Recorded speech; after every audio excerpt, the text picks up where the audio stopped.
You are tuned in to the Shockwaves Videocast, presented by Bob Nalbandian, host of the Shockwaves / Hard Radio podcast on hardradio.com, and the Shockwaves Skull Sessions podcast on roadrunnerrecords.com / Skull Sessions, and Sterling Entertainment. The Shockwaves Videocast is sponsored by Metal Blade Records, Brave Words and Bloody Knuckles, Roadrunner Records, and hardradio.com.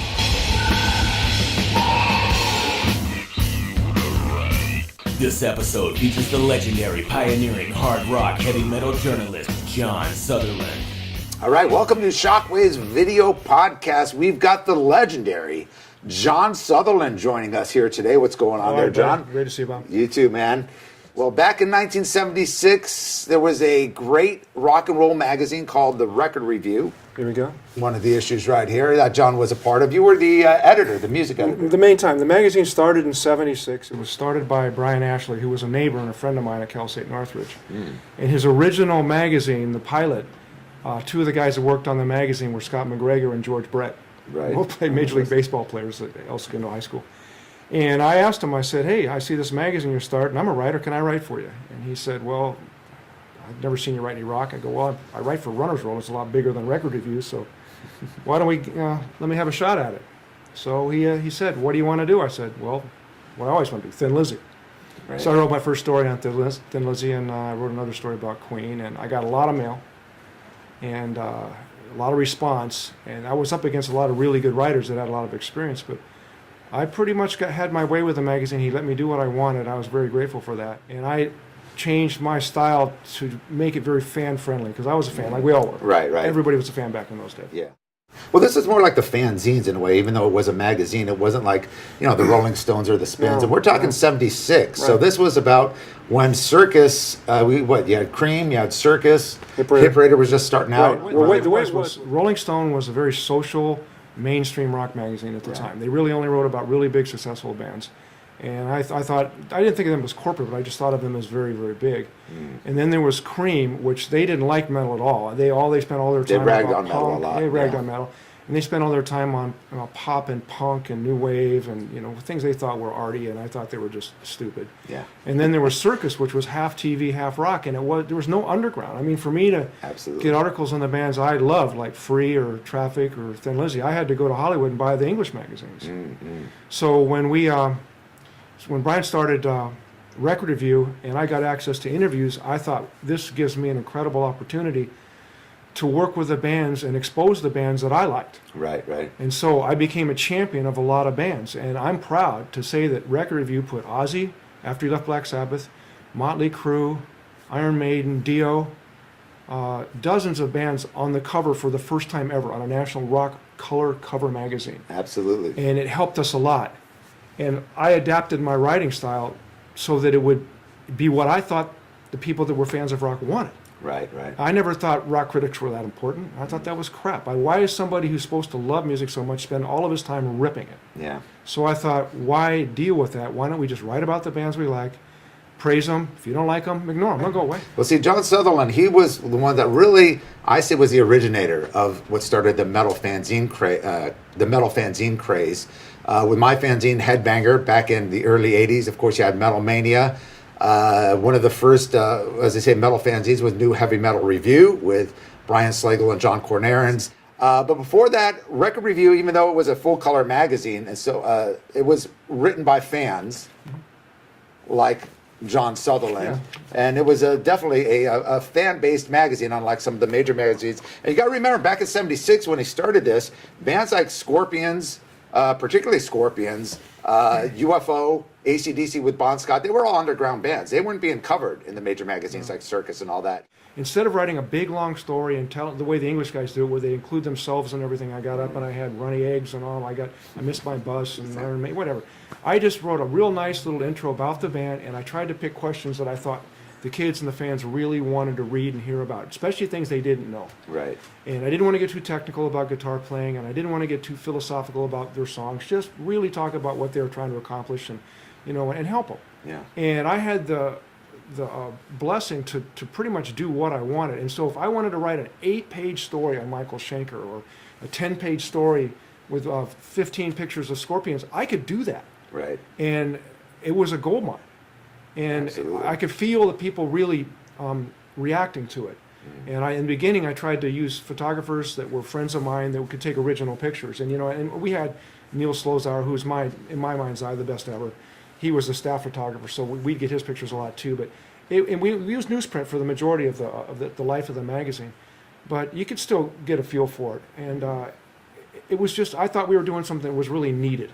Yeah, and I felt good about it. And, and Brian Slagle, I remember when I got to know him a little bit better and got involved with Metal Blade, he would always call me the original headbanger. Right. I was the first guy. And that's not really true, but it was kind of fun because I got my little freak flag and I waved it high and I made a lot of friends, yourself included. And it was just amazing to go from town to town over the years and say, I read that magazine, I like this, I like that. And I even had a pretty famous writer in Europe say I used to bootleg my articles and sell them over there and pretend he was me. Yeah. And it's kind of a funny little compliment, but and it was so different in those days because now if you put a record out in May, the writer gets to hear the record maybe February, March. They usually don't let you keep it unless you're a really good guy and they trust you not to give it to radio. Right. And you hear it, you write your story, and you turn it in, and then it comes out 3 months later and hits when the album hits. But in those days, you would only get the interview when the band came through town. So if UFO was halfway through No Heavy Padding, and they were, before the next record, sometimes you weren't promoting a record. Right. And you weren't really doing the marketing that the record companies later got into. You were just talking about the band.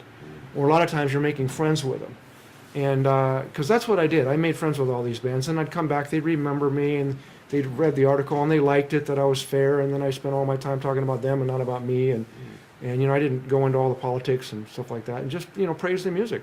Well, one of the bands you helped tremendously, in fact, helped break here in the U.S. was Thin Lizzy.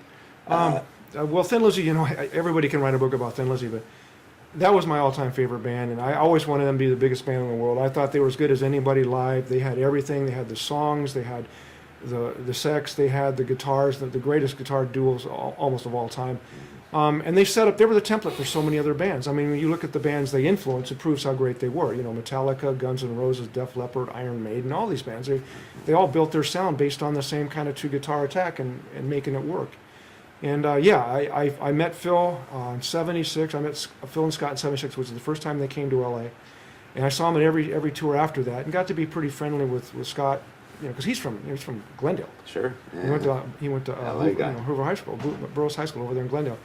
And I got to be really good friends with the guys in the band. I'd see them and help them out and do what I could. But every time I got a chance to, even the slightest conversation, even if it was just 8 or 10 lines backstage at Pasadena Civic, I turned it into an article. Right. Just to get another article about Thin Lizzy out there, and just hope I could help them. But they never were as big as a band as I wanted them to do. But here it is, 30 years later, and they're still viable force, and people still want to hear their music.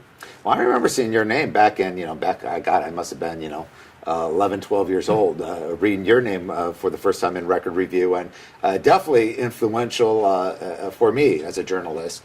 And since then, of course, you went on to write for Rip back in the '80s when the metal scene came to. Metal Hammer, you did a lot for BAM magazine. You did a lot of big cover stories. But this is pretty much your start, huh? Record Review? I wrote for nobody else except Record Review from '76 to '84. Music. I worked for Runner's World and a bunch of other magazines that were sports oriented. Because my life is a dichotomy. My email address is John Run Rock. Right. And the Run is bigger in my life than the Rock, but they're both have their space. I wanted to help people because I'm basically a coach. Right. I've always been a coach. I'm very good at running, and I've made a lot of other people very good at it. So I never thought I was going to be the first, the last, or anything like that. I'm kind of humble about what I got to do. And when I met yourself and Quintana and Cornarins and Slagle and all those guys, to me they were automatically friends. Right. Because we all liked the same band, so what are we going to argue about? Yeah. And I always thought I could learn from you guys because you guys were younger. I'm 10, 12 years older than all you guys. So I was a Beatles and Stones kid growing up, and I like to say my arc is Chuck Berry to Metallica. Right. And you guys were like kind of Metallica and Maiden and then some. Yeah. So we crossed over a little bit, but there was a lot. There was a lot that just it was the lineage where you pass the baton on and see people do really well and do do the same thing I did.